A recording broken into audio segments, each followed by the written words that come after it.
Oh, what'd you win yesterday? Everything. Really? Yeah. I don't even know. I won the $15, the $4, and the $3 on the main slate, and I won the $10 on the turbo slate. Damn, dude. Congrats. Nice. You needed that one, and now you're back. Very badly needed that one.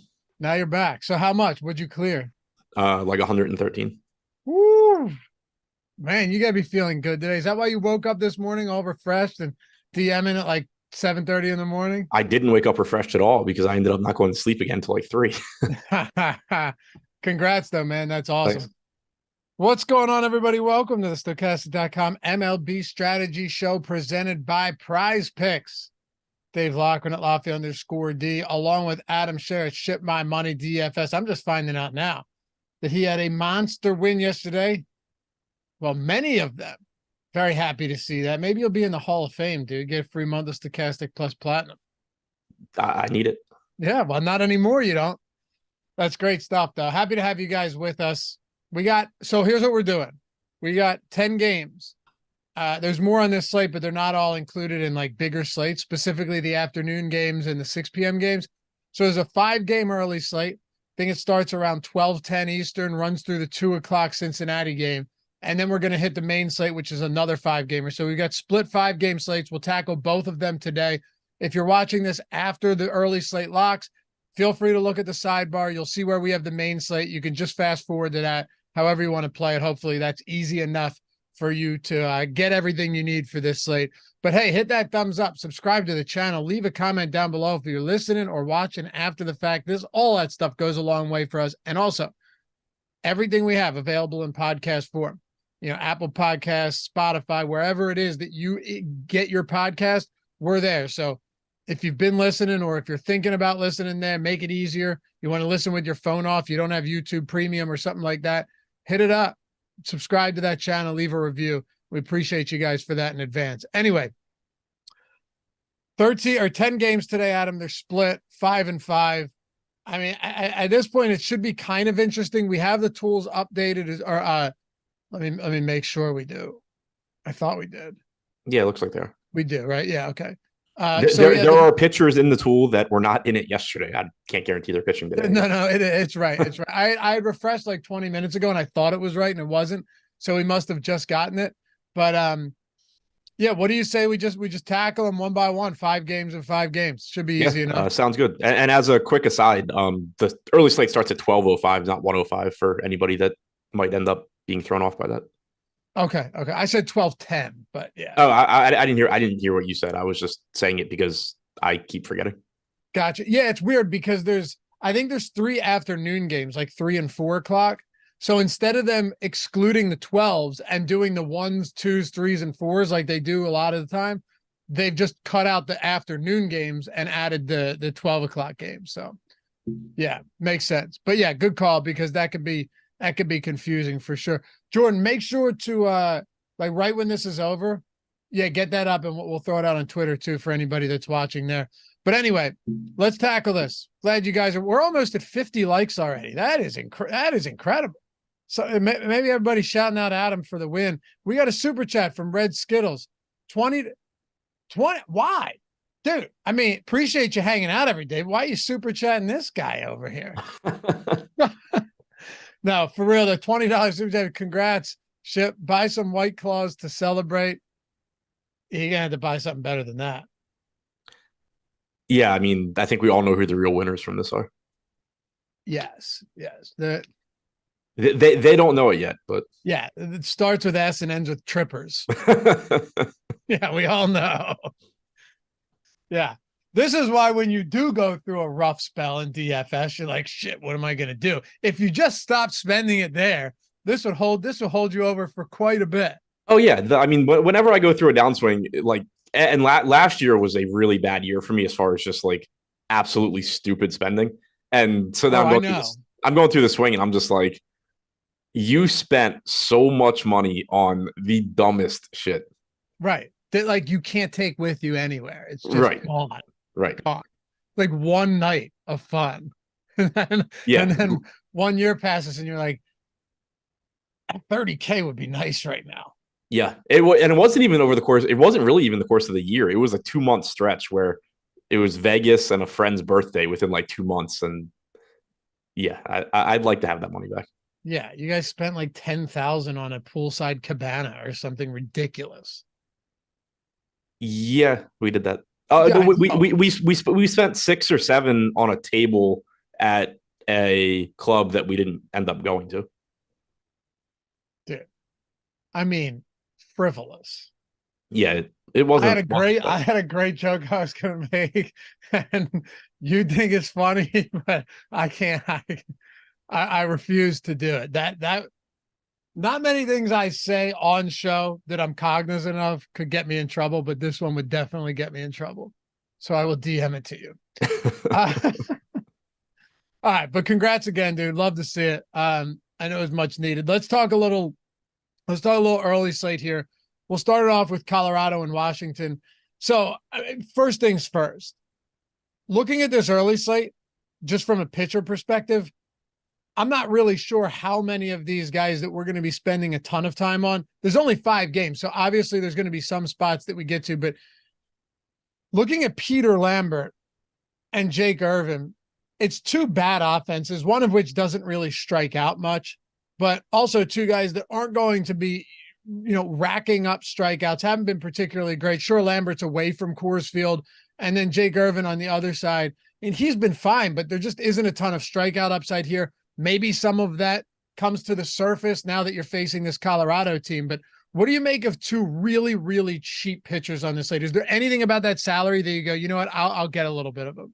Simply the salary. I mean, neither pitcher is any good. The matchup is good for Irvin, Colorado, we know is a weak offense. Washington's not a great offense, but they are tough to strike out. They do have a 5-run implied total. Irvin's pulling about 11% ownership right now on a 5-game slate at that price. I don't really have an issue with it, especially given the matchup. We have him with a 36% chance of being the top 2 value. That's highest on the slate.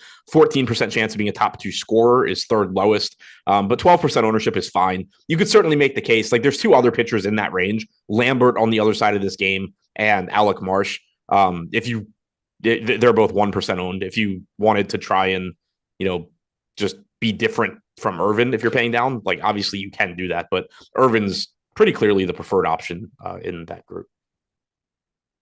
Yeah. From a hitting standpoint, if you're just pulling up the top stacks tool and seeing where we go with that, you guys know too, you have the early slate. You can toggle between the early and the main slate here. Washington actually does have the second highest top stack probability of these 10 teams going on this slate. A bunch of them are mixed in. I mean, it's pretty tight there. It's pretty flat once you get below Cleveland. But Washington's at 14%, 11% aggregate ownership. Colorado's at 11.8%, 11% ownership. And again, just to clarify, like, for context, it's a short slate. You're going to see some of these be higher. But both of them in this game don't look that bad in the tool. No, and they shouldn't. I mean, they're not facing good pitchers. Lambert has never been good in his career. 5.29 xFIP in 19 games in 2019 is his biggest major league sample size. He threw 89 innings. He only made 2 appearances in 2021, didn't pitch in the majors last year. 39 innings this year, 2 starts, 14 games in relief, 4.61 xFIP, 5.57 FIP. He's allowed a 200 expected ISO to lefties, 266 to righties. The Nats, I expect, will be really popular because they are inexpensive and they're in a good spot. They're second in top stack percentage. They are 5th in top value percentage, 2nd in stack score behind Cleveland. So I expect you'll get a lot of Washington. CJ Abrams in particular is going to look good at 3,800 leading off. Keibert Ruiz, if he's in the lineup at 4K, which is a big if. He did play last night. I don't know for sure if he caught, but if he's in the lineup, he's going to be a pretty appealing option at catcher as well. And then on the other side, Irvin is not exactly good either. 18% K percentage with a 221 expected ISO to lefties, 170 expected ISO to righties. Ryan McMahon hitting second at 40 looks good. I mentioned him yesterday, but I think he kind of gets slept on because Colorado's offense as a whole is so bad. McMahon's a good hitter and he's very reasonably priced. Nolan Jones has some power at 3,900 for the most part with Colorado and to some extent with the Nats. But if you're getting to them, I think it's more so like you're stacking them and just hoping that they run it up against Irvin. There's not that many hitters that you can point to and say like, hey, this guy is good. Like you can Ryan McMahon, but it's still not a terrible spot for them. The next game where you've got Miami plus 150 on the road against Tampa Bay, 7.5 run total here. Sandy Alcantara is $8,300. He's pulling 30% right now. DraftKings too. You're playing 2 pitchers, so that ownership's going to look different than FanDuel. 21.5% top 2 probability here. And then Zach Eflin, 39% ownership. He looks really good in this spot. Now, of course, this is a Marlins team that doesn't have, the most insane K rate versus righties, but Eflin has done a wonderful job of pitching deep into games. It's like 6-7 innings almost every time he goes out. Miami's strikeout rate, though, 20.5% on their active roster versus righties. That's sitting at 27th in baseball right now. So it's definitely possible that Eflin goes out there and just goes like 7 strong innings, limits production, limits base runners, as he's done a wonderful job of doing. But yeah, what do you make of him at north of 10K? And then Alcantara at 8,300, who, I mean, the whole season outside of 1 or 2 kind of rogue performances has been pedestrian at best. Yeah, Eflin looks good here. I mean, Miami's not a great team offensively. They're struggling lately for whatever that's worth. You still don't have Jazz Chisholm. They're in Tropicana Field, which is nice. 3.1 implied run total for Miami. We have Eflin second in top 2 pitcher percentage behind Joe Ryan at 32.5%, 38.5% ownership. No problem with that at all. I think 10-3 is a pretty reasonable price tag, especially when you consider the size of the slate. 25.7% K percentage, 3.15 xFIP. Just a really good pitcher. On the other side, Alcantara is a tough one because, like you said, he's struggled this year. 20% strikeout percentage, 4.03 xFIP is fine, but it's not what you expect from him. We've also seen Miami not have the same sort of leash for him that they have in the past. I don't know if maybe part of the reason that he is just having a down year is how hard he was worked last year, but whether it is or isn't, you haven't seen the same workload for him. You see, like last start, he threw 103 pitches. He hadn't reached 100 pitches prior to that since May 19th. This is somebody that last year, he was a better pitcher. He was better at preventing runs. He was better at getting strikeouts, but he was never an elite strikeout pitcher or anything like that. The reason he was so good in DFS last year is that he was just throwing complete game after complete game. Miami was letting him throw 110, 115 pitches every time out. They're not doing that this year. So now you're getting a mediocre strikeout guy who is okay at preventing runs, but he's still good at getting innings. Going 6-7 innings consistently, but he's not giving you that top end, 8th, 9th inning performance that you were getting from him that separated him from pitchers previously. So as a result, you are seeing a decrease in salary at 8,300. It is a tough matchup against Tampa. Implied run total just shy of 4. You're getting 30% ownership to Alcantara just because of the slate. There's not really a lot of alternatives in his price range. Freddie Peralta, $700 more. Bryce Miller's $900 more. There's nobody between 8K and 9K on DraftKings. So you're probably just going to land on some of him as a result of there not being a lot else, but you shouldn't really feel too good about it given the matchup and the fact he's been a pretty pedestrian pitcher this year. Is there any interest in bats on either side? Lowest total game on the slate? Not particularly. Bad hitters park. Alcantara hasn't been bad at limiting power this year. 136 expected ISO to righties, 146 to lefties. On the other side, Eflin, 143 to lefties, 162 to righties, sub 300 expected WOBA to both sides of the plate. I don't think there's a lot here. I mean, it's a 5-game slate, so obviously you can, especially if you're playing 150 lineups, you can make the case for any of these teams. Tampa is at least a good offense, but pretty unappealing spot, especially on a slate that has a lot of weak pitching. Yeah, it's an interesting slate because then you've got Kansas City and Cleveland, Alec Marsh, Gavin Williams. I feel like he's on every slate we talk about. 10-run total here. Cleveland with a very high implied total against Marsh, against Kansas City. Kansas City's plus 165 on the road. Let's see, what's their total right now? What's Cleveland's implied total? Yeah. I'm seeing it at 5.6. Yep. Yeah. It's up around 5.5. So, and I don't think you're going to see a whole lot of Alec Marsh. And dude, look at some of the pitching on this. $5,000 Lambert, 56 Marsh, 5,300 Irving. There's some really discounted pitching options. It's just none of them are good.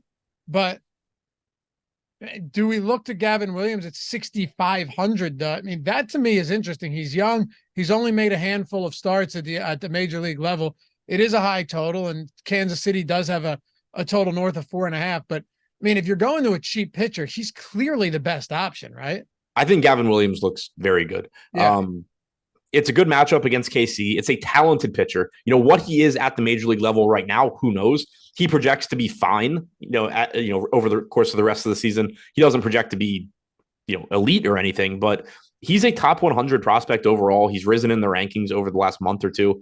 He hasn't, been horrible in the majors. So at 6,500 on a slate where you have good pitching at the top, but you don't have much in the way of inexpensive pitching, he looks pretty good to me. 18.6% K percentage, 5 xFIP so far in the majors, 1 home run per 9. But again, he just projects to be a lot better than that going forward. He projects to basically be an average pitcher at this point.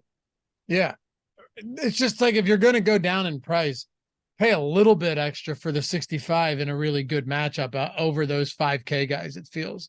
But yeah, Alec Marsh, man, 336 x WOBA versus lefties, 357 versus righties, 276 x ISO versus righties, 186 versus lefties. I mean, across the board, it hasn't looked particularly good for him. This is someone that could give up power. Cleveland has a very high total. The only question now is, it's still the Cleveland Guardians. I caught myself for the first time in a while. That's probably more offensive than whatever you're DMing me. I already did.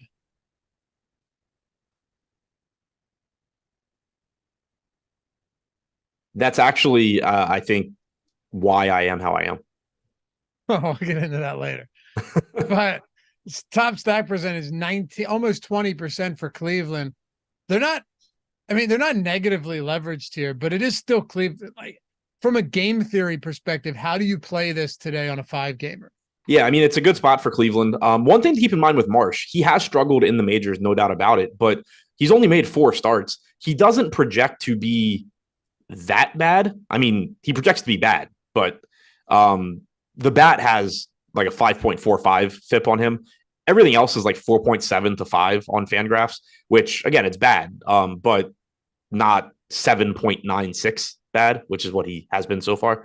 So it's a good spot for Cleveland. 5.6 implied run total, like we said. They don't have a lot of power, but Jose Ramirez is going to look good at 5,800. Josh Naylor looks good at 4,400. You got a nice lineup bump for Will Brennan hitting 5th at 2,400. That's a nice value piece there. Jimenez is going to be a good second base option at 4K. So I expect Cleveland to be one of the most popular stacks. We have them leading the way right now in aggregate ownership. They're first in top stack percentage. They're third or fourth, rather, in top value percentage. First in stack score. The only thing not to like here is just the overall lack of power on this team. Did you win with the Seattle stack? Yeah.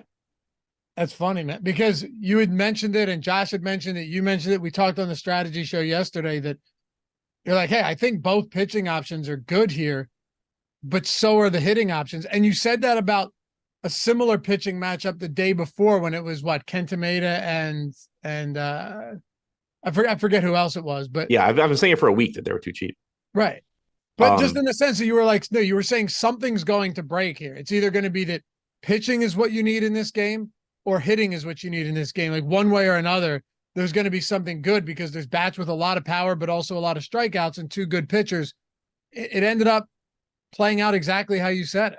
Yeah, it's kind of funny because in my article, I include a game of the day section, and it was that game yesterday and the day before. So yesterday, I talked about why the two pitchers were interesting. I talked about why Minnesota offensively was interesting, and I started to write about Seattle, but then I just left them out because it was just like their matchup was worse than Minnesota's, and I was like, I don't have anything to actually put in writing, like to say, other than they're really cheap, and that seems like a waste of a sentence. So I didn't actually mention Seattle in that part, and then that's the part that ended up actually coming through. But yeah, to answer the question in chat, why did I decide to stack Seattle? I didn't. I don't decide anything. I just I make my lineups, run them through a sim, and play them. But the reason Seattle would show up as being playable was just with how cheap they were, you're able to get really good plays around them. And it's a situation where if Seattle comes through, then you just have a really, really, really high upside lineup.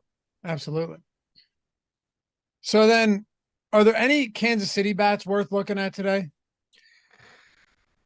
I mean, you know, my answer is yes. Yeah. Bobby Witt, Salvador Perez are pretty much always going to pull Kansas City up from you, especially on a 5-gamer where you're going to have limited shortstop and second base, shortstop and catcher options rather. Michael Massey hitting 5th at 2,300 is a nice second base option for that price. You have a cheaper catcher option as well with Freddie Fairman hitting 6th. Garcia's a value option leading off. Melendez is cheap. And again, Gavin Williams has struggled so far in the majors. He's not likely to be bad going forward. And he has gotten unlucky so far. 210 actual ISO allowed to lefties, 147 expected, 133 actual ISO allowed to righties, 115 expected. But, you know, I can pretty much always make a case for KC. And today we do have them third in stack score. So I assume I will be getting plenty of them again. Well, we got to talk Seattle and Minnesota again here. We got a little early slate action for these two teams. Joe Ryan on the mound for Minnesota, and he's got a almost 30% strikeout rate this season. He's sitting with a 3.68 xFIP. The numbers look good on Joe Ryan. He's expensive, but he's also going to be popular for pretty good reason. He's coming in at 37% ownership, 35% top 2 play probability, though, in the top pitchers tool. 107 x ISO versus lefties, 184 versus righties, but at the same time, like sub 300 x wobas against lefties and righties alike, 252 and 284 respectively. The numbers across the board versus both-handed hitters are good outside of, you know, some power allowed to the right-handed bats. He's a good pitcher. He's got a good strikeout matchup. How much of Joe Ryan do you want today? As much as I can get to. He looks really good.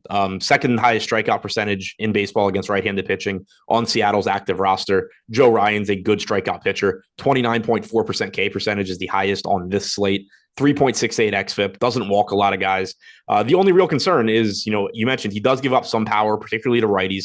184 expected ISO. The Mariners, like we were just talking about, do have a lot of power, but he's also struck out 34% of right-handed hitters. So one thing I think to keep in mind too is when you do see these elevated ISO or expected ISO numbers, that coincide with really high strikeout guys, it does make sense because you have to think about it in terms of he's such a good strikeout pitcher that if the ball is being put in play, it was there's a high percentage of the balls being put in play by right-handed hitters against Joe Ryan are mistakes. Yep. So they're going to get hit hard. So it can be kind of misleading when you look at it like that. For sure, yeah. Unlike a ground ball pitcher who wants you to make contact with it. Right. Now, the second part of that is Joe Ryan has allowed 1.5 home runs per 9 innings. So it's not misleading in the sense that, like, nobody is hitting the ball against him, but when they do, they hit it hard. Like, he is giving up power. No, that's kind of misleading too, though, because he had one game. Well, yeah, he gave like, what, 5 to Atlanta? Yeah.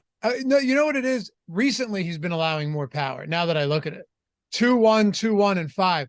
But I remember you and me talking about this after that Atlanta game where he gave up 5 home runs. And he was, no joke, I think he was allowing like 0.65 home runs per 9 on the season through like 12 starts before that game, or, 14 starts. Yeah. And then that game happened and he was at like 1.3 home runs per 9. Yeah, I just went back and looked. He gave up 1 home run in each of his first 4 starts of the year. But prior to that Atlanta game where he gave up 5, he had allowed 0 home runs and I think like 8 of his last 10. Yeah. So, I mean, it really just goes back to like how much randomness there is in home runs to some extent. But the main point here is good spot for Ryan. Lots of strikeouts in Seattle's lineup. Very good strikeout pitcher. Also dangerous, again, because you do have power on the Mariners and he does give up power. Your point still stands 100%. Yeah. I just remember us discussing that and being like, wow, one game skewed it so heavily from everything else. But yeah. And I mean, for what it's worth, like his actual ISO allowed to righties this year is 219, expected is 184. Right. Yeah. Any interest in Bryce Miller on the other side of this one? A little bit, just because it's a 5-game slate and he's getting 9% ownership. I don't like I like Joe Ryan. I like Zach Eflin. So I'm not really going out of my way to look for pivots away from those guys. But you do get a good strikeout matchup against Minnesota. The problem here is that Miller hasn't been able to strike lefties out so far in the majors. He has a 29% K percentage against right-handed hitters. He has a 16% K percentage against lefties. So overall, if you look at his numbers, 23.5% K percentage, 4.18 xFIP, good strikeout matchup against Minnesota. All of that is true. The concern that I have is, are these splits real? Do they continue? Because it is a relatively small sample size. Chances are you're going to see that strikeout percentage on lefties at least come up a little bit, but you're getting a lineup that has left-handed bats at 2, 3, 4, 5, 6, and 8 in this order. It's a pretty scary spot. So I agree that he should be low owned. I do think it can be difficult on short slates to find relatively low owned plays that aren't absolute garbage. Bryce Miller is not garbage. Like Bryce Miller can certainly have a good game here. I think it's probably the most interesting pivot point to me is Alcantara getting 30% ownership. Now he is $900 less, but if you're getting lineups where maybe that $900 doesn't affect your hitters too much and you have relatively popular hitters, turning some of that Alcantara into Bryce Miller could make some sense. That's the most, I think, obvious pivot point to me. Are you taking the same approach with bats on this game as you have, throughout the last 2 series that these teams have played with each other? That's been this is the 6th game now in 10 days or something that they've played? Yeah, especially on a shorter slate, it gets even easier. Like yesterday, you had 12 games. For me personally, I pretended there were 10 because I had no idea what was going on with the weather in Boston or Washington, so I just X'd them out. But it's a little bit harder, on those slates. On a slate like this, this is another spot where there's just such a good chance that at least a winning side comes out of this game because you don't have a lot of pitching. There's only 10 pitchers total, and like half of them suck. So if looking at the pricing on Seattle and looking at the pricing on Minnesota, if a Seattle team where Julio Rodriguez is the only hitter above $3,400 doesn't produce, then there's a really good chance Joe Ryan's one of the top scoring pitchers on the slate. If a Minnesota team where Carlos Correa is the only hitter above $3,300 doesn't produce, there's a really good chance that Bryce Miller is a really good, mid-range pitching option. And if those pitchers don't do well, both of these offenses are just free with a lot of power. It's not like you're talking about, Joe Ryan at 10-7 facing a team full of 5K hitters. And there's a good chance that, if 5 runs are scored in this game, you just don't want any of it. Something has to win out from this game when you look at the pricing. Man, I know yesterday we were talking about how, and we'll close out the early slate with Cincinnati and Milwaukee, how Andrew Abbott had been lucky, and objectively so when you look at the numbers.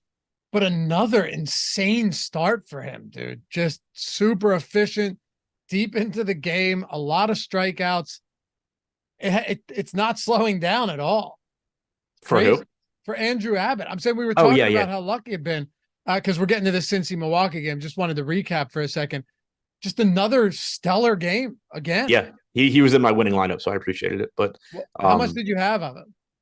I'm not sure. I think probably like 7%. He was 7% owned. I think I was probably around the field. Match the field, yeah. He was awesome. You got Ben Lively today, though, going for Cincinnati, and Freddie Peralta on the other side. 27% strikeout rate for Freddie Peralta. 415 xFIP. You know, he's walking batters at around 10%, which isn't great, but he's very, very popular on this early slate. If you're just looking at ownership, you know, you pull up the top pitchers tool, sort by ownership. You have Eflin, Peralta, and Joe Ryan all at 37+%. Alcantara at 31. Gavin Williams at 22. Then it just falls off a cliff for the rest. Irvin, Lively, who we'll talk about, Bryce Miller, Alec Marsh, Peter Lambert. How do you look at Freddie Peralta with the rest of these options that we've discussed in Ryan, Eflin, Sandy Alcantara, et cetera? So I think he looks good just because he's $1,300 less than Eflin and $1,700 less than Ryan on DraftKings. On FanDuel, their slates are broken up a little bit different, but he's 500 less than Ryan, 900 less than Eflin. He's getting actually the most ownership there, which is a little bit weird to me. I don't like that as much, but on DraftKings, it's not a good hitter's park, which Eflin has and Ryan has. Peralta's not as good a pitcher as either of them. 4.15 xFIP this year, but he does have a 26.7% K percentage. He can, pile up strikeouts, and on the two pitcher site, that's where he's, just really interesting because you get that gap between him and Ryan and Eflin. And then when you look at the lower pitchers, there's nobody particularly comparable. Bryce Miller has a 23% strikeout percentage, but just mentioned his splits that are concerning. Alcantara's strikeout stuff is nowhere near Peralta. And then everybody else is, at least has been bad to this point. Gavin Williams is likely to be better than he has been, but he's still not Freddie Peralta strikeout level. So he's just sort of at a price range that is really useful, I think, and easy to get to. Einsteinium had asked in chat why I said pivoting away from Alcantara instead of Peralta when I was talking about Bryce Miller. Bryce Miller is a very reasonable pivot to Peralta as well. You're getting like a quarter of the ownership. It's just that between Peralta and Alcantara, I would prefer to get away from Alcantara first, just given the lack of strikeout stuff. But, it's not a safe matchup for Peralta. The Reds do have young talent. They have upside. It is a good pitcher's park, but the price tag and the strikeout stuff really just makes good hitter's park. What did I say? Pitchers? Yeah. Oh yeah. Good hitter's park. But the strikeout stuff just makes it easy to get to him. He's so far this year 195 expected ISO to righties, only 139 to lefties, but he's striking righties out 31% of the time, lefties 23%. On a 5-game slate, it's a good enough spot. 5 up for the morning slate or the early slate. Remember, 12:05 Eastern time lock. Don't forget about that and wonder where it went or why your dummy lineups are live at 1 p.m. when you go to finish them up. We got 5 more for the main slate here today, so feel free to come back and watch this throughout the afternoon if you need a refresher. Before we do, though, hey, if you're looking to get a free month of Stochastic Plus Platinum and you're going, I wonder how I could do that. I rock the Stochastic avatar. I'm trying, I'm grinding, and soon I'm going to hit that top 3 in a field of 5,000 or more. And I'm going to get my free month, my $120 value Stochastic Plus Platinum, have access to all the tools for all of these sports. I'm going to make it happen. That's awesome. And you should be rocking the avatar. It's stochastic.com/avatar. Or if you're one of these lucky people that is in a state where Prize Picks is there and legal, you just get a free month for signing up on Prize Picks and depositing. First off, Prize Picks is a sick site. It's blowing up for a reason. You're just taking the over-unders on these player props. You're throwing them into a card, and say you do a 5-pick flex play. You hit all 5, you 10x. If you go 6, you want to do a 6-pick play, you 25x. But unlike traditional sports books with parlays, if you hit 4 of 5 or if you hit 5 of 6, you still make money back. You're still 2xing your entry. You're still making money back if you hit 3 of 5 as well.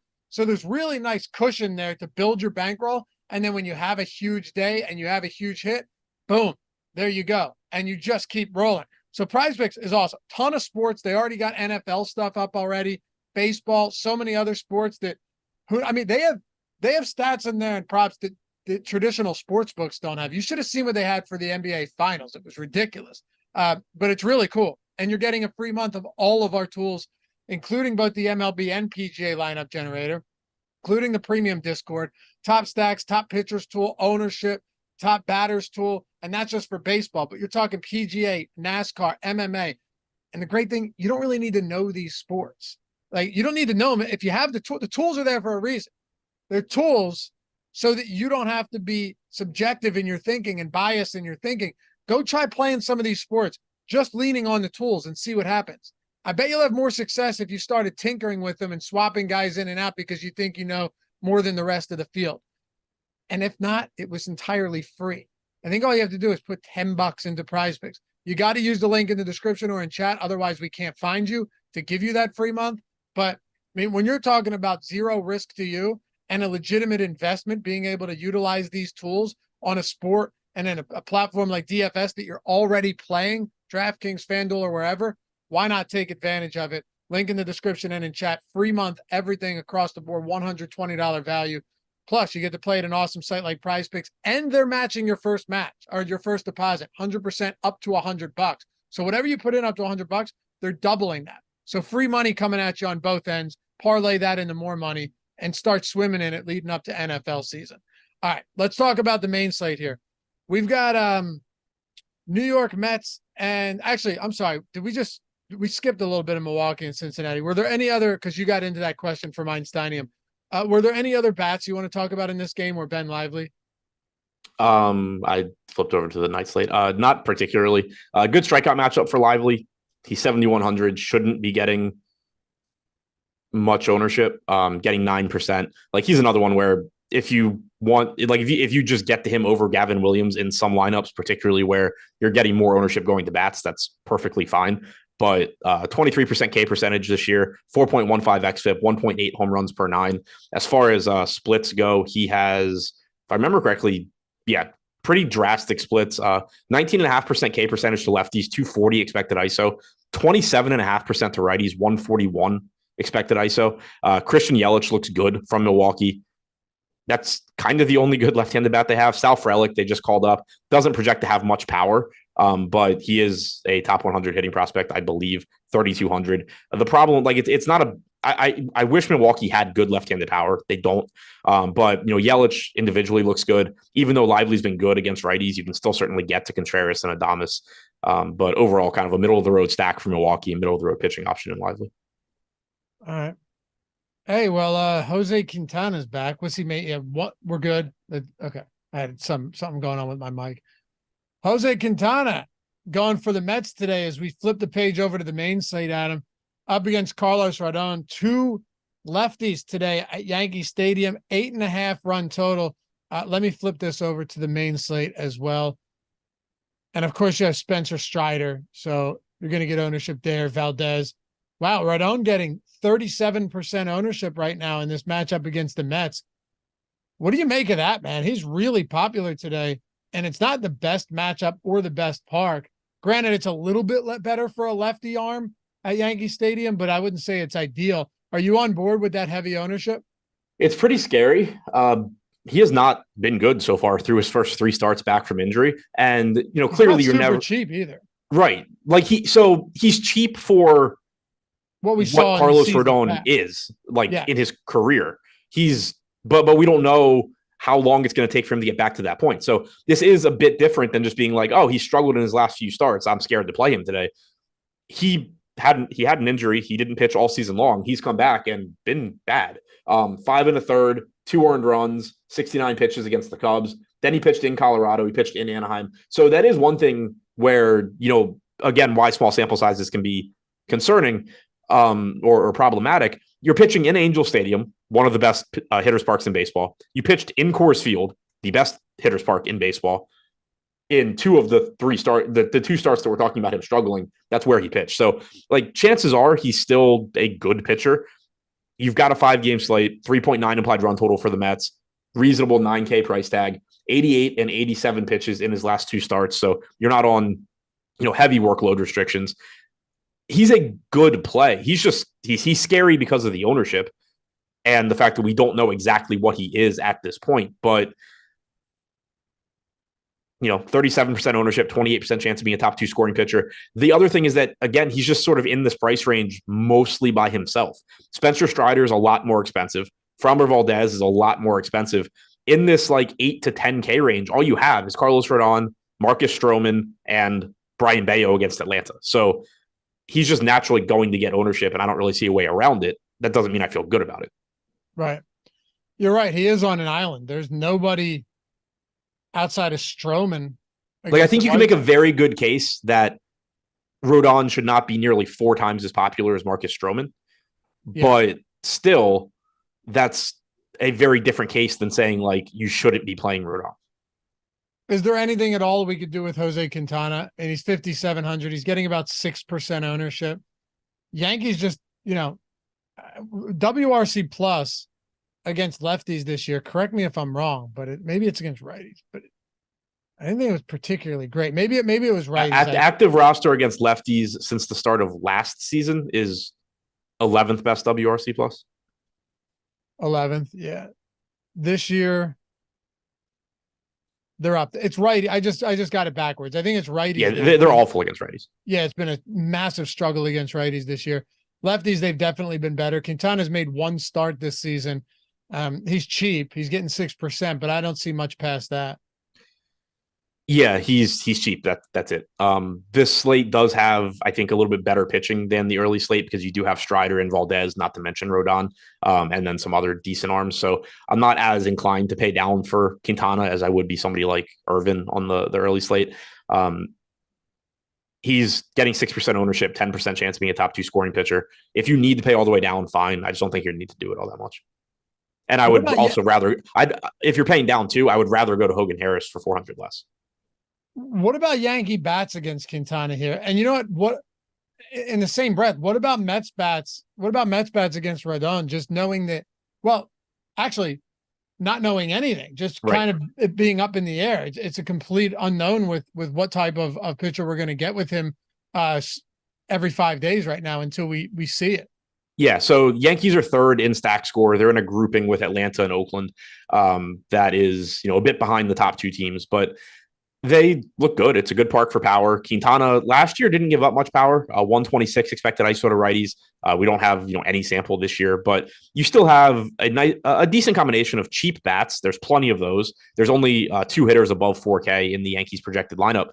Some power, Giancarlo Stanton against the lefty here at 5K is still going to look good. Gleyber Torres at 4,900 looks good. And then, everybody's cheap. So you can get good lineups. You can get good pieces around a Yankee stack where it's sort of like we were talking about with the Mariners earlier. Even if you don't think the Yankees are any good, if they do well, you're in a very good position because you have such strong plays around them. So that makes them appealing. On the other side for the Mets, the appeal is simply, well, 1, Yankee Stadium, and 2, what you were saying, we don't know what Carlos Rodon is. There's so much volatility and uncertainty around him at this point. And then on top of that, getting 35 to 40% ownership, if he just goes out there and sucks, not only do you get a relatively low-owned Mets team with 6% aggregate ownership, but you have over a third of the field just losing a pitcher. So the path to winning a tournament by going to the Mets is pretty clear. It's not a high likelihood spot because, again, it's more likely than not that Carlos Rodon is a good pitcher, but the path to winning is pretty obvious.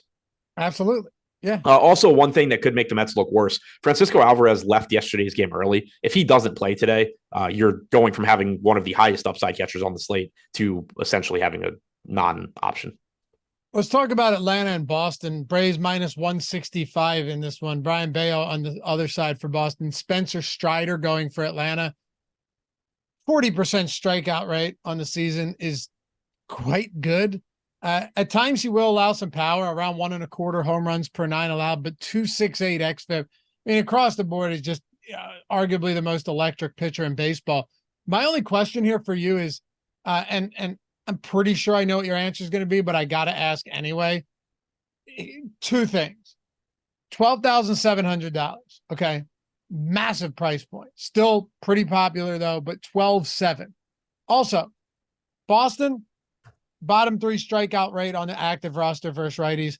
I don't even know how much that matters against Strider, but it probably is worth a discussion only because he's $12,700. And, everything matters when you're getting close to 13K. Yeah, for sure. The strikeouts obviously are elite. 39.7% K percentage this year, 2.68 xFIP, certainly on the short list of best starting pitchers in baseball. Not an easy matchup against the Red Sox. You do have a 4.5 implied run total. Game's in Fenway. It's supposed to be 85 to 90 degrees with the wind blowing out. So it's not good pitch. It's not good pitching conditions, but it is still a short slate. You do have elite strikeout stuff. And one thing that I know we talk about a lot, and it comes up with Strider, especially at these price tags, there's no such thing really as a floor in baseball because, it's just so volatile. But the closest thing you're going to get to giving yourself a floor is elite strikeout pitching. Yep. It's not taking the pitcher, the average pitcher against the really bad offense, because the really bad offense is still going to have games where they just get lucky and single you to death and score runs. And that average pitcher can't come back and make up for it with strikeouts. Spencer Strider can give up 4 runs, can give up 5 runs, and still get you 18 to 20 DraftKings points because he has no issue striking out 10 guys in 6 innings. So that's, kind of the selling point too. Like when you talk about we always talk about upside and ceiling, but when you have as much cheap hitters, so as many cheap hitters on the slate, cheap stacks on the slate as you do, there is merit to just kind of saying, look, I'm getting 15 to 18 DraftKings points from Strider such a high percentage of the time. And the real value upside on the slate is more likely to come from bats than pitching. So still, wherever you can get to Strider, even in a dangerous matchup, I want to do it just because he gives you so much. He's just so much better than everybody else. And then the other thing is that Framber Valdez is the other, clear ace on this slate. He's facing the Rangers. It's not like he's facing Oakland or something. Yeah, that's a great point. It makes a big difference when you consider that it's not some cupcake matchup for Framber Valdez on the other side either.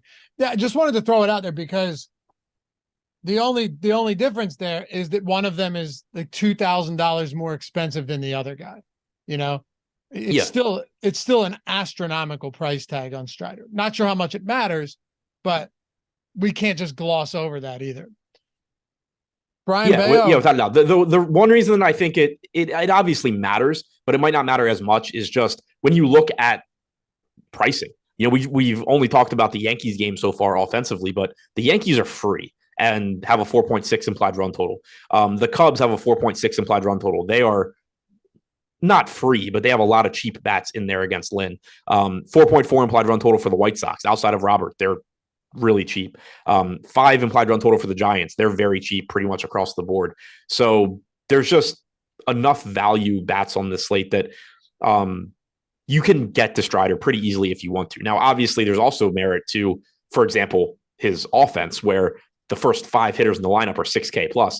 Like you're not getting Strider plus the Braves. So there is still a trade-off.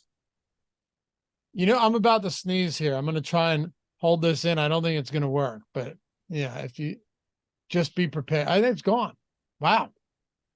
Ooh, dodged the bullet. Brian Bayo, what's weird about him this year? And I just want to make sure that it's somewhat even starts away from home. So he's made 16 starts. He's made 9 at home, 7 on. Listen to this. And I look at the matchups just to be sure. 0.7 home runs per 9 allowed at home, 2.0 home runs per 9 allowed on the road this year. Like 3 in Oakland, 2 against the Cubs at Wrigley. That is surprising to me. 2 in Anaheim. Yeah. 2 in Anaheim. He's had all his multi-home run games have come away from home. But just looking at he just hasn't allowed a lot of power at home. Again, I'm not. It's still the Atlanta Braves. Take from that what you will, but kind of thought it might have been the opposite direction. Yeah, I mean, I think the most likely case is it's just random. You also do sometimes see pitchers, even in hitter-friendly parks, pitch better at home just because of familiarity with the mound and all of that. Aaron Nola is the perfect example of that. Like, I don't know if the mound specifically is the reason, but Nola's always been better at home despite pitching in a hitter-friendly park. This was just a huge difference is the only reason I mentioned it. Yeah, like chances are it's just a sample size thing and it'll correct. But either way, this is a spot where I would expect it to correct going up against the Braves in Boston. Bayo is a solid pitcher. He's a good pitching prospect. He's definitely taken a step forward this year from last year. Overall, a 20.5% K percentage, 4.01 xFIP, good ground ball pitcher.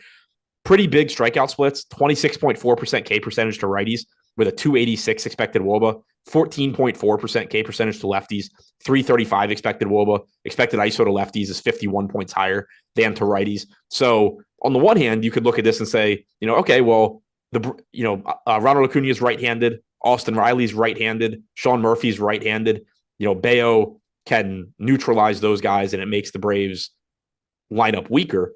The flip side to that is those guys are such elite hitters that chances are you can only look so much into what Bayo's been able to do against righties when that's every righty he's faced. It's not that he would have those numbers if he was facing this lineup every day. So you're still perfectly happy getting to Acuna, Riley, Murphy, but Albies looks good at 5,600. Really like Matt Olson at 6,400. Using the bottom of the order for some salary savings is fine as well. Chicago Cubs, Chicago White Sox, Marcus Stroman going up against Lance Lynn. Stroman he's just your prototypical really good pitcher without the massive fantasy upside, because he gets a ton of ground balls but strikes batters out at 21%, which isn't terrible, but he's a ground ball pitcher. He pitches deep into games. What are you doing with him at 9,400 though? Yeah, so I mentioned it earlier. I think he's an interesting GPP pivot. My screen froze, so I can't get to any of my tabs right now to actually pull up the numbers, but I mentioned him compared to, I think, Carlos Rodon, where Rodon is getting like 4 times the ownership. Certainly a viable pivot in individual lineups to just get to some Stroman. It's not a great White Sox offense. There are strikeouts to be had. Stroman does strike righties out better than lefties. The White Sox projected lineup is pretty balanced. Does skew a little bit right-handed with 5 righties in there. So he looks okay here. I don't mind him again, like as a low-owned tournament play. He's not somebody I plan on prioritizing. All right. It would be tough to get there for sure, especially with all the other surprisingly good options on such a small slate. What about Lance Lynn? We know he has a 7.5 strikeout prop today. So it's like the strikeout upside is always going to be there, but it's also Lance Lynn. It could end in disaster, or he could give up 5 runs and strike out 10. Right. I mean, the concern here, again, is that you're getting a pretty balanced Cubs lineup that does have some power. You're in a good park for hitting. So Lance Lynn just has always been a pretty big splits guy, and that's continued this year. 23% K percentage to lefties is good. So you do have that working for him. 31% to righties, but a 296 expected WOBA to righties, 159 expected ISO, 385 expected WOBA to lefties. So about 90 points higher than to righties. 269 expected ISO is 110 points higher than to righties. So it's just a boom or bust spot. But the thing about Lynn is that he's only 7,700. So we've seen this recently where he just keeps being priced basically with his flaws very clearly factored in. This would be different if you were talking about a 9K Lance Lynn, where it's like, hey, this is a good strikeout pitcher, so he's going to be $9,000. And you're looking at this going like, man, he could really get lit up here. At 7,700, that's pretty much baked in. So he still looks like a good high upside mid-range play, 4th in top 2 pitcher percentage, pretty clearly looks like the best sub 9K pitcher. He's getting 36% ownership. You just kind of, have to hope that the lefties don't do too much damage. You know what his home runs per 9 against lefties is this year? A lot. 3.3. That is insane. 1.4 to righties, which still isn't great. Right. And he has been a little bit unlucky. 317 actual ISO allowed to lefties compared to the 269 expected ISO. But that's a case of like, yeah, you've been unlucky, but you've still also been bad. Yeah. Oh, yeah. I mean, if I had to guess, he's allowed the most home runs out of any pitcher this season. If just without, I think I don't know if he's given up more than Tyler Wells. 28's a lot, brother. Yeah, he's given up 5 more than Tyler Wells. Oh, okay. He's given up 4 more than anybody else. 28 home runs this guy's allowed. That is a lot of home runs, and it's not like the Cubs don't have power. They're not the best lineup, and they do have guys that have underperformed a bit this year. But Horner can hit. Happ has power. Suzuki has power. Swanson has power. Morel has power. Bellinger has power, although he's not hitting. I had this conversation on Twitter last night with J-Mac, but Bellinger is not. His underlying numbers do not support the year that like people think he's having. but he's still a left-handed hitter that has the ability to hit home runs facing Lance Lynn. Yeah. Get this though. 27% K rate, 395 xFIP. And you're like, oh, that's pretty good. 2.19 home runs per nine. Like that's been his biggest.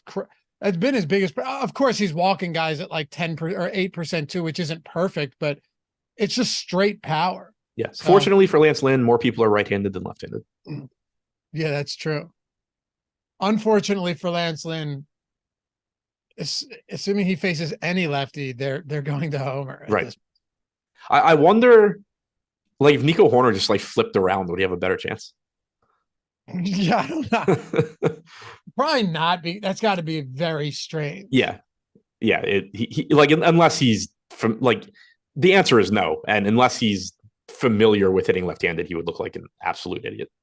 8 multi-home run games allowed by Lance Lynn this year. It's almost half of them. Pretty crazy. Anyway, are there any other bats you want to talk about here, or should we get to Texas and Houston?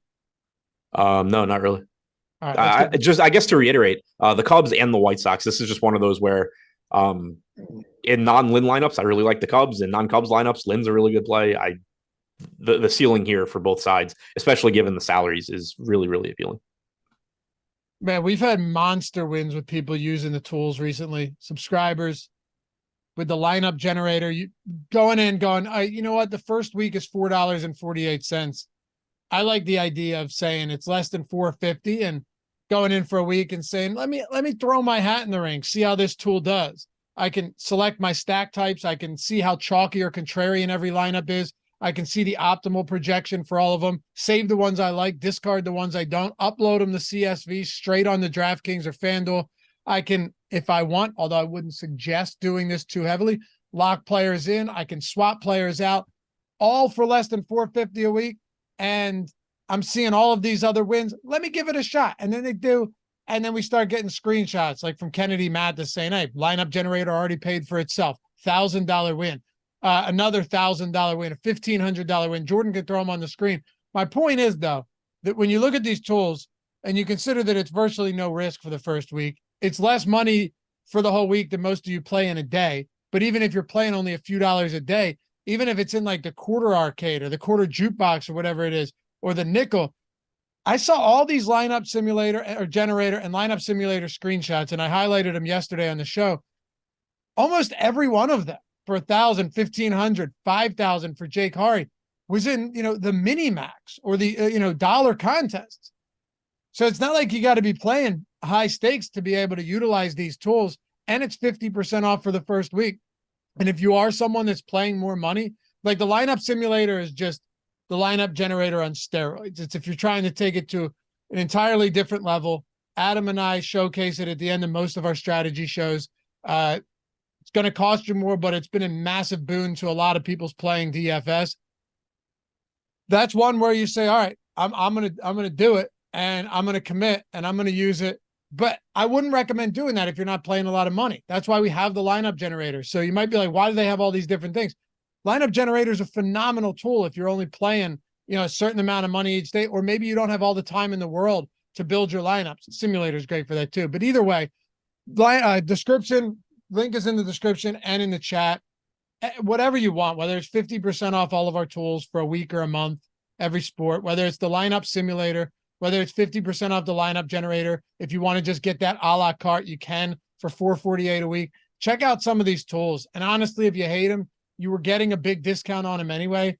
But if you end up winning, you're going to stick around for a long time and they're going to be producing better lineups probably than you're making by hand anyway. And it's going to take that bias out that gets you into a lot of trouble because these are spitting out lineups that are already plus EV lineups without having to do any of the work and any of the brain power that sometimes gets us into trouble. So check it out. Link in the description and chat.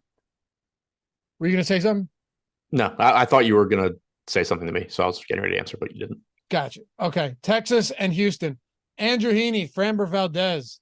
Let's actually start with Andrew Heaney here. I'm always curious to know where you land on a guy like Andrew Heaney, just knowing how volatile. What's that? The wrong side, usually. Yeah, that's what I'm saying, though. He's so volatile. He's like one of the most enigmatic pitchers out there. You just never know what you're going to get from him.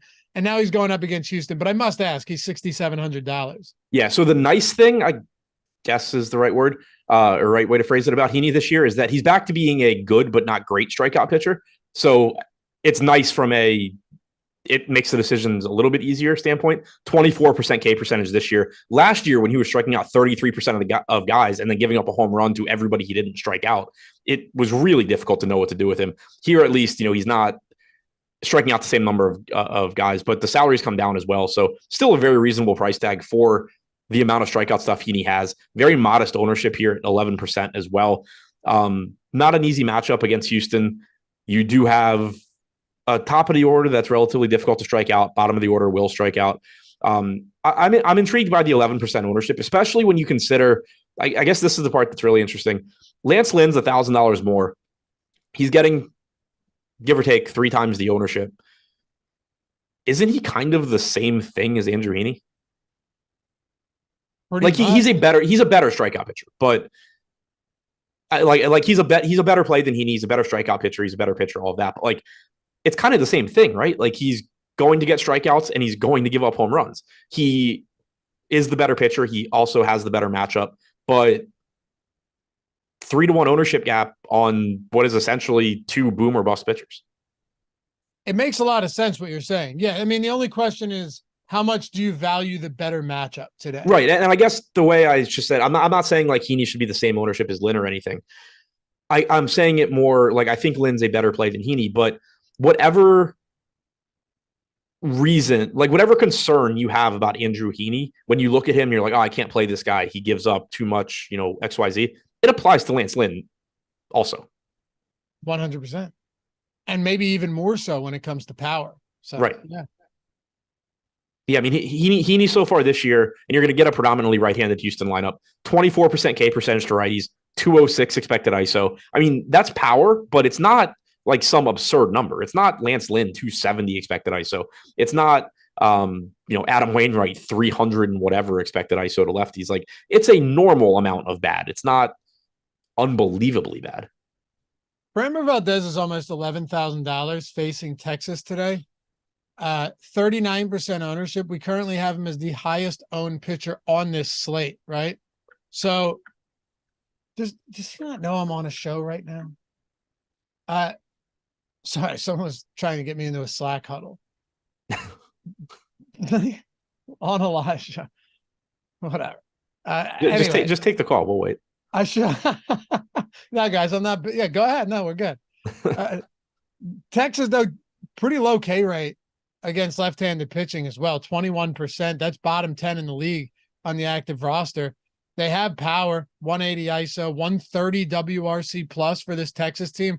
That actually ranks among all teams. That 130 WRC plus against lefties, I think it ranks first or second. I think it might be second behind the Padres. I mean, it's up there. You get my point. So how do you approach the highest owned pitcher in Valdez in what is objectively a difficult matchup? I mean, I think you're still going to play a good amount of him. He projects as the best pitcher. Or it's between him and Strider, give or take. But he's cheaper than Strider. Strider's got the tough matchup in a tough park. The implied run total for the Rangers is 0.8 of a run lower than it is for Boston against Strider. So that's one reason that the projections look so similar. And, I don't feel great about taking him against Texas, but I don't feel great about taking Strider against Boston. I don't feel great about taking Carlos Rodon against a double-A team at this point. I don't feel great about Lance Lynn ever. There's talented pitching on this slate, but none of them have that, they're in a good park. They're facing a bad offense. They look great. They all have a very clear and obvious red flag, at least one. In Valdez's case, it is simply the matchup. But he's been a very good pitcher, 27% K percentage, 2.99 xFIP, gets a ton of ground balls, 2/3 of a home run per 9 innings. Righties this year against him have a 148 expected ISO, 26% strikeout percentage, 136 expected ISO with a 32.5% K percentage to lefties. You'll get a predominantly right-handed lineup. Their projected lineup only has Nathaniel Lowe from the left side since Corey Seager's on the injured list. But Valdez looks good. Obviously it can go poorly. I think there is certainly merit, even though they're dead last in stack score, to getting to the Rangers on a 5-game slate and just saying hey, this is a really good offense. Kind of like we were saying with the Mets earlier. They're not going to come through all that often, but when they do, it's very obvious that you've just opened up a wide open path to the top of tournaments. That's a completely reasonable approach, but Valdez still just obviously looks like the best or second best pitcher on the slate. Okay. Yeah. And it makes sense, but Gotta throw those questions out there. Yeah, it's just, you and I talk about it a lot. You can very easily look at this and say, fade Valdez at 40% ownership. He's facing Texas. But then when you follow that up with which guy are you playing instead, there's not a guy that you can answer that with that doesn't also have a very clear and obvious, yeah, but he's facing XYZ, or yeah, but he sucks at this, or whatever it may be. Our own Neil Orfield in chat, 40th birthday today. Happy big 4-0, Neil. Is that happy? It's kind of just depressing. I guess it depends where you're at in life. Yeah. Yeah, he's married. He's probably like cool with being 40. Yo, I'm just completely buying in to getting older at this point. Like, I just got the Blackstone griddle. I don't know what that is. Yeah, well, you wouldn't. But now I'm just buying into that. I'm indulging myself, and now I'm just gonna be like that guy. Like, I can see that. Like, that's what my friends are, or at least some of my friends are doing that are married. Others are still kind of like living vicariously through me, I think. But I get it. I mean, don't get me wrong, dude. I still have some fun. That's the difference. Yeah. Like, I still enjoy life quite a bit, but getting that thing, seasoning it, starting to cook some burgers on it. I just looking like I'm going to cook a full breakfast on it outside on a nice summer morning. Maybe bring some people over like that. You also like mowing the grass. You're just like one of those kinds of. You are just one of those kinds of people. I went over and mowed the whole lawn for my father-in-law the other day, and I just sat back, cracked a beer out of his fridge, and admired it for a little bit after. I'm telling you, man, it's not that bad of a life. Like, to sit back with a beer after doing that and just be like, all right, man, we're living. Yeah, but you could also just do that without the cutting the grass part. Man, I hope I do. like you could hire someone, crack a beer, and just stand right there and watch them. Well, first of all, I don't have that big of a lawn. Like, my lawn's not that big. Your father-in-law does, though. Yeah, but I did that once. Oh, okay. Yeah. You know what it is? It is a rewarding feeling. It looks good. You feel nice. I can't wait. I hope so badly, Jordan, I hope so bad that Adam, finds a lady, settles down, gets married, and they like buy a house somewhere in the burbs outside of Baltimore. One day, if that happens, the light bulb is going to go off, and he's going to be like, you know what, man, it's actually not that bad. It's not that bad. It's kind of a cool life, man. It sounds American like dream in a sense. I will completely give you that it sounds relaxing and nice. I just think I would be bored out of my mind. I'm not bored at all. Like, I have a good life. I have great friends, great family. Yeah. Like, I guess I am easily entertained. So I guess maybe I wouldn't be.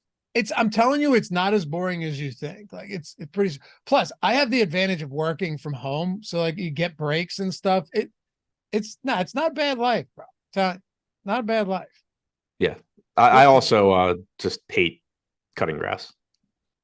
Well, probably like your dad used to make you do it as a kid. Yeah, I think he conned me when I was like 7, when like I thought it was like, cutting the grass was cool because like dad did it and whatever. He conned me by asking if I wanted to learn how. So then he showed me how, and then it became my job for 11 years. Yeah.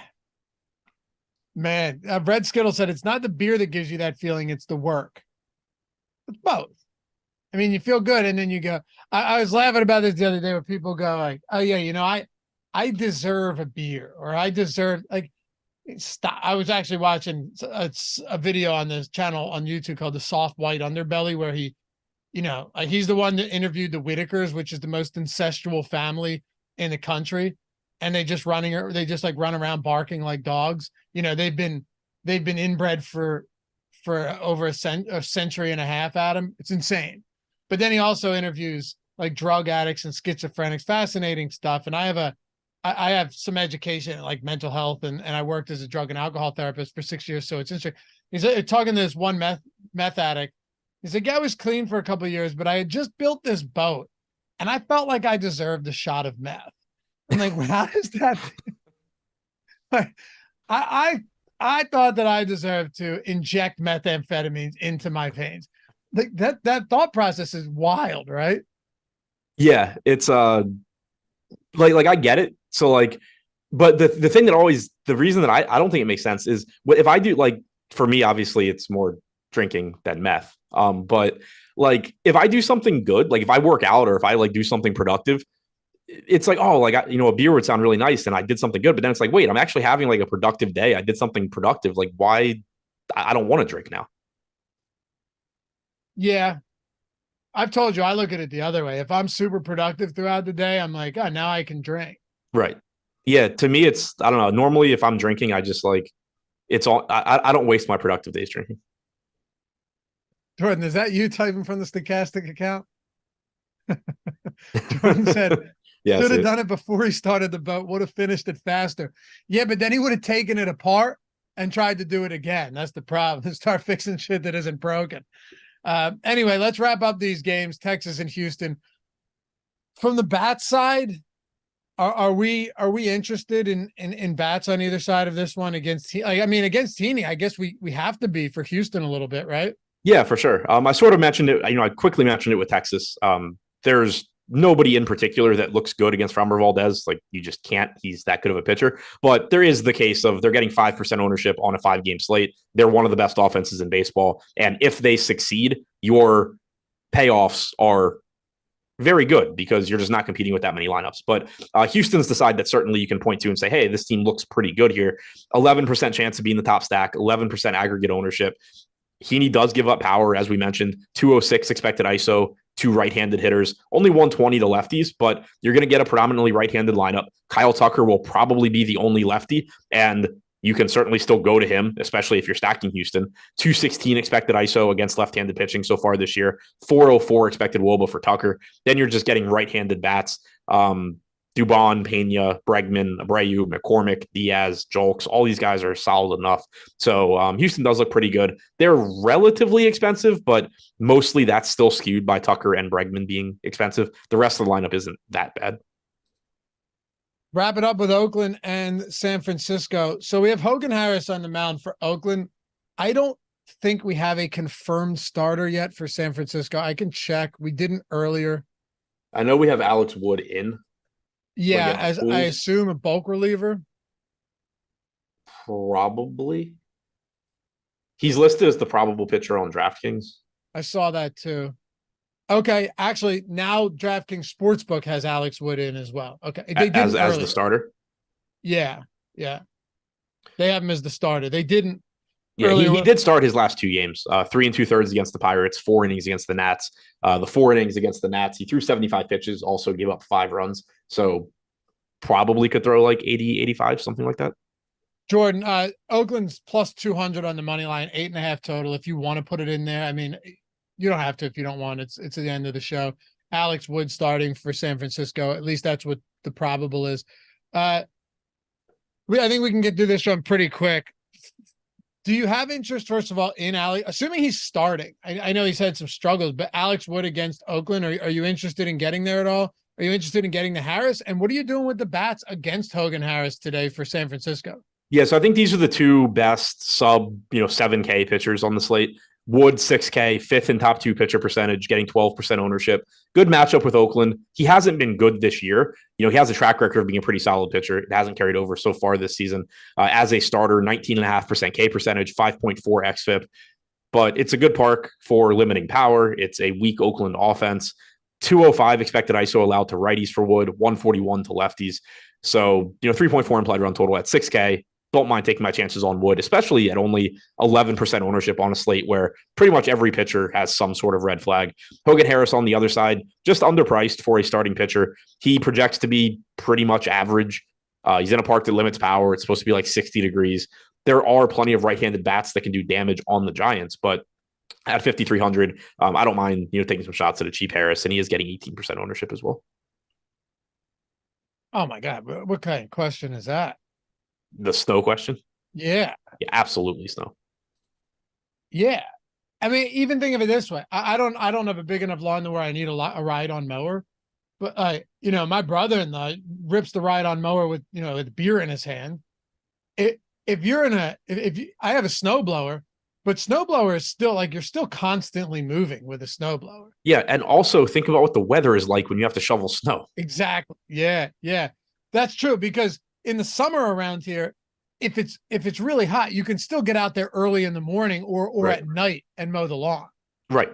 Yeah, you can it's in this area, summer weather isn't the best because it's always humid and during the day it's really hot. But like you said, you can still get it where it's not scorching hot. And, also I would rather just, cut the grass in the heat if I have to than be getting like pelted in the face by snow and freezing rain. And yeah. And there's also like some rewarding factor if it's your own lawn. For you, it's different as a kid, but like if it's your own lawn, seeing what it looks like afterwards, you've edged it out, you've used the trimmer, everything, blow everything out, and it looks great. With shoveling snow or blowing snow, you're just like, okay, now I can park here again. There's nothing exciting about it. Or if it's a blizzard and it's bad, you have to go out multiple times throughout the day because if it gets too high, that's the worst. So you got to go 3 times in a day just to keep up with it. Right. Yeah, I was gonna say that too. And then also obviously it's just like more physically taxing too. Like your back hurts when you do it. Your back doesn't hurt when you cut the grass. My back feels it after shoveling that heavy, like the heavy snow where it's cold, but it's not cold to the point where the snow is just straight powder. You know what I mean? Like those real low 30s. It's that heavy, you get it around you. I'm sure that heavy snow where every time you shovel even 5 inches, you feel it in your lower back. Oh yeah. And also like, I hate the feeling of, so like it's freezing cold. You're like wearing whatever you're wearing to stay warm. And then you're sweating. Like, I hate I'm overheating because I'm wearing, 8 layers of clothes, but it's 20 degrees out and there's nothing I can do about it. Yo, I'll tell you what, when I mow the lawn, I come in, I keep all my bottled water in a cabinet room temperature. I prefer it room temperature. But after shoveling snow, intensive work out there, like you said, you start to heat up. After shoveling snow, I want nothing more than an ice cold water, which is really weird. Yeah. Yeah, it's odd, but you get hot out there. Although there's some days where it's just such brutal weather that you don't warm up at all, and you stop feeling your fingers. Yeah, those aren't fun. Wrap this up with bats here, and we can send people on their way. Remember, 12 o'clock lock, 12:05 lock Eastern time for this early slate. Yeah, so Giants coming in first in stack score. I mentioned Hogan Harris being a perfectly fine value option at pitcher because he's so cheap. Doesn't mean you can't get to the Giants here, that they're not a good stack. 5.1 implied run total is the second highest on the slate behind Atlanta. Cheap bats everywhere. You do have pinch hit risk again facing the lefty. Slater probably start and be pinch hit for. Matos could start and be pinch hit for. Same goes for David Villar. But whatever lefties are in the lineup, you don't really have pinch hit risk. Patrick Bailey should be fine. JD Davis should be fine. Flores should be fine. And the guys that are likely to get pinch hit for, you can still play them because 1, they're cheap. And 2, your dream scenario is that you just light up Hogan Harris in the first couple of innings and San Francisco doesn't bother pinch hitting because the game's out of hand. So still looks like a good offense to get to. On the other side, Oakland is cheap and they don't have a bad matchup here. Alex Wood, like I said, has struggled this year. The A's are 5th in stack score, only projected for about 8% aggregate ownership. No real problem with the idea of them as a stack. The problem is signaling out what players you want to get to because they aren't very good. But $3K Brent Rooker, $2,300 Laureano is probably where I would start. All right. Hey, appreciate you guys. We crushed 100 likes. We're at 141. We might even hit 150 by the time I'm done talking. If there's 9 kind souls out there that feel like taking a single second and hitting that thumbs up button. You can follow Adam at Ship My Money DFS, me at Laffy_D on Twitter. Shout out to Jordan Klein, as always, for producing this one. Hope you guys have a great rest of the day. Kill the main slate, the early slate. Last thing before we go, Adam, did you see the tire flipping video from Jordan Klein? I did.